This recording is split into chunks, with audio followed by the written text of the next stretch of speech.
এক সময় পেঁয়াজ কাটার ভয়ে কখনো নিজ হাতে ডিম ভেজে খেতাম না। হাত কালো হয়ে যাবে বলে কখনো আলু কাটতাম না।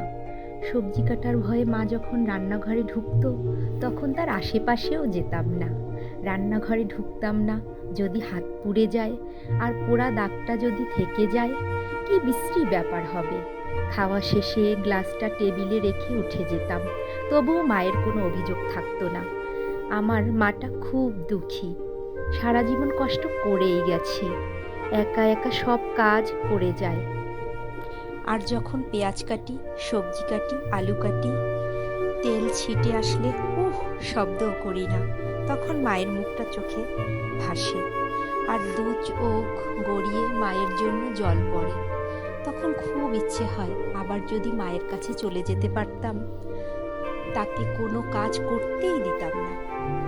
আজ মায়ের কষ্ট উপলব্ধি করতে পারি। সেও হয়তো তার মায়ের ঘরে আমার মতো আদরের মেয়েই ছিল।